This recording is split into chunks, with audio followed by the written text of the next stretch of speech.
Lo saludo Alejandro Amarilla. Hola Alejandro, ¿cómo te va? ¿Cómo andás? ¿Cómo estás, Daniel? ¿Qué tal? Un gusto saludarte. Pero bien, bien, bien. Fue en estos días el día de la diabetes y mucho se plantea esta enfermedad de carácter silenciosa pero progresiva que no se puede ir para atrás. Las implicancias que tiene en la salud, cómo afecta la alimentación y cómo también afecta al corazón este tipo de enfermedades. Alejandro. Así es, así es. Todo lo que dijiste es totalmente cierto.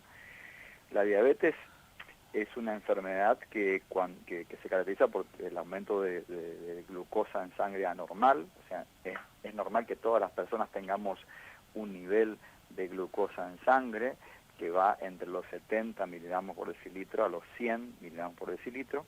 Y cuando esos niveles están por arriba de 100 miligramos por decilitro, ya vemos que eso no es normal. O sea que se mantienen los niveles elevados de glucosa, inclusive en ayunas en esos pacientes. Entonces hablamos de una tolerancia anormal a la glucosa o la imposibilidad de utilizar esa glucosa que está en la sangre por los tejidos. O sea, la glucosa sigue dando vuelta en la sangre porque no puede ingresar o al hígado o al tejido adiposo o al tejido muscular para ser utilizada. Entonces, esa elevación de glucosa que se mantiene durante largo tiempo dando vueltas por nuestra circulación, de alguna manera va inflamando y lesionando las paredes de las arterias, la parte más interna de las arterias, y va afectando progresivamente a todos los órganos del cuerpo.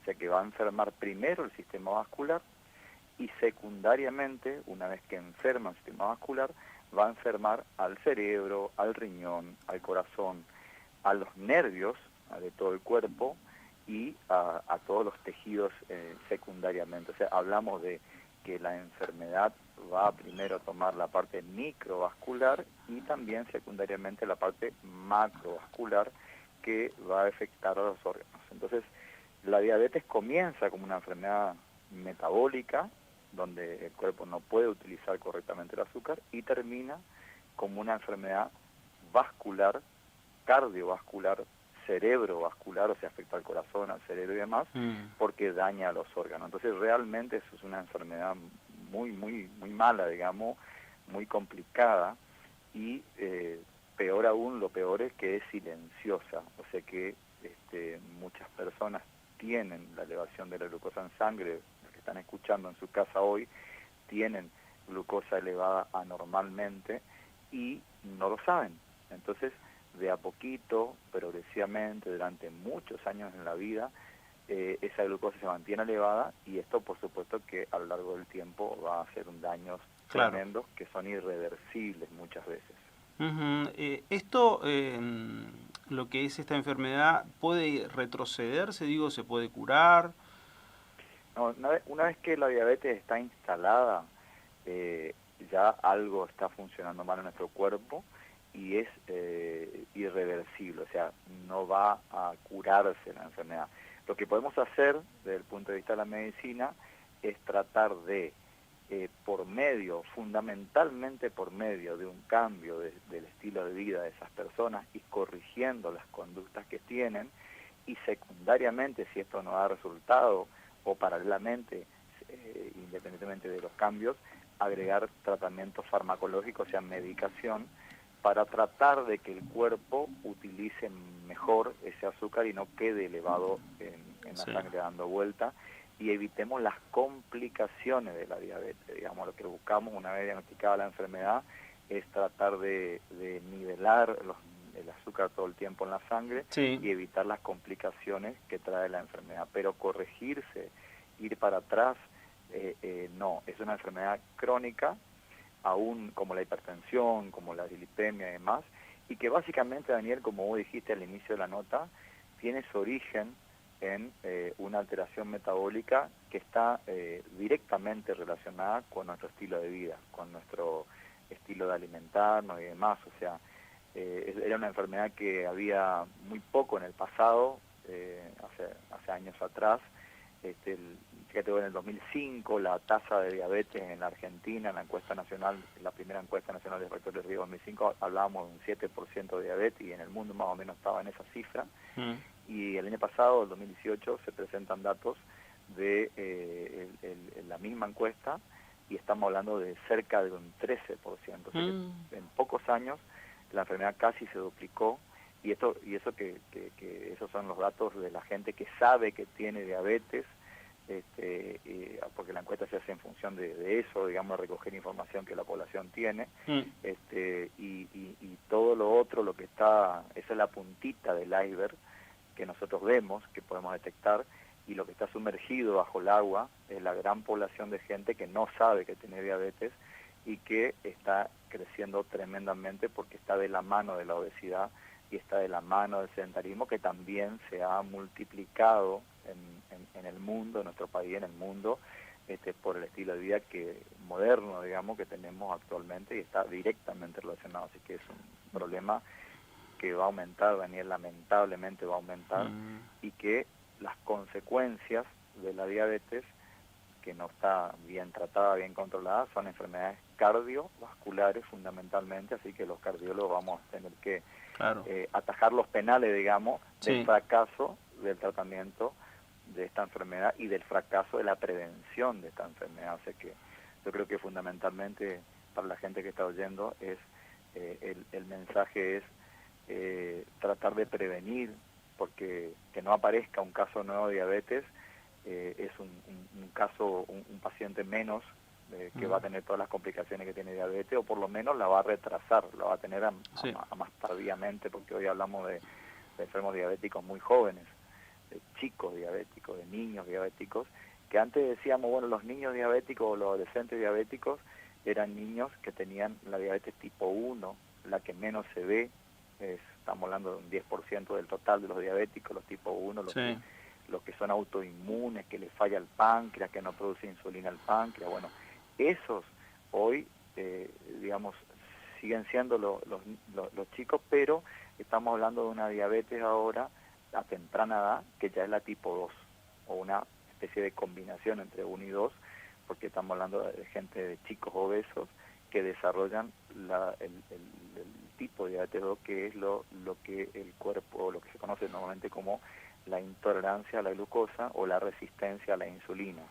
Es cuando las células de nuestro cuerpo, los tejidos que absorben normalmente la glucosa, le cierran la puerta literalmente a la glucosa y no permiten que, aún habiendo insulina, entre la glucosa dentro del músculo, no permiten. Entonces la dejan dando vuelta en la sangre, entonces le cierran la puerta. Entonces, lamentablemente, la glucosa se queda dando vuelta en sangre. Ahora, Alejandro, esto es hereditario, ¿esto tiene algo que ver la carga genética en esto?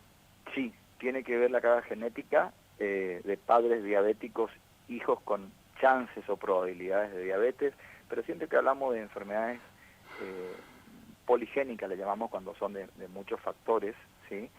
Uno de los factores es la genética, y la genética está implicada directamente en la transmisión de la predisposición de padres a hijos, ¿sí? Pero hay que tener en cuenta que nuestra genética a lo largo de la evolución del hombre se va modificando de generación en generación.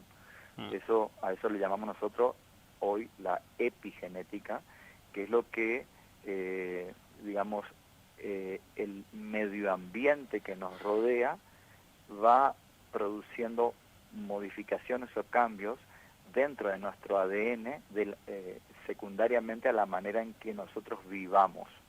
¿Qué te quiero decir con esto? Que, por ejemplo, si una familia se transforma, no eran obesos, pero empiezan a ser obesos los padres y los hijos, por la conducta que tienen, siguen siendo obesos, y alguno de ellos desarrolla diabetes y demás, esa carga genética de padres, hijos y nietos del medio ambiente va transmitiéndose como esas marcas en el ADN que van a producir la enfermedad más frecuentemente en las siguientes generaciones.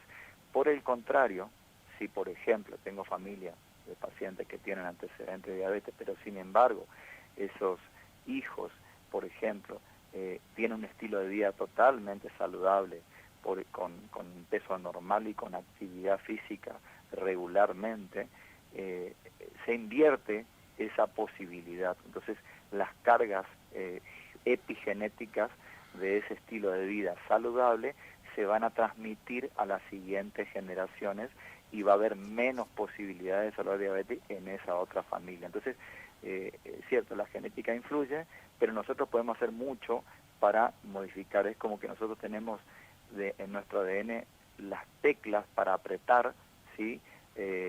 Y para la diabetes, para la hipertensión, para la enfermedad cardiovascular y para el cáncer, y el medio ambiente o el estilo de vida lo que hace es tocar ese botón. Y entonces, cuando tocamos repetidas veces los botones de enfermedad, aparece la enfermedad y aparece tempranamente, y la siguiente generación, o sea que nosotros somos de alguna manera responsables de lo que le transmitimos a nuestros hijos. La siguiente generación va a tener más posibilidades de desarrollar la enfermedad, no solo porque vive con nosotros y tiene los hábitos que tenemos nosotros, sino también porque epigenéticamente los estamos predisponiendo para que desarrollen la enfermedad. Te mando un abrazo, Alejandro, gracias. Bueno, Daniel, como siempre un gusto charlar contigo, y te dejo un último mensaje. ¿Cómo no? Si me permitís unos segundos. Sí. Decirle a la gente que uno no tiene que resignarse a decir, bueno, mi familia tiene esto, o yo vengo de tal lado o de tal otro lado. Uno puede lograr esas modificaciones y puede cambiar y torcer la genética de uno, puede tomar el camino correcto todos los días cuando se levanta a la mañana puede decidir qué hacer ese día, y a partir de ahí el resto de su vida. Y eso realmente cambia la historia de la salud y la enfermedad, no solo de ellos, sino de las siguientes generaciones. Un abrazo, gracias. Chau, chau. Alejandro Amarilla en contacto con nosotros.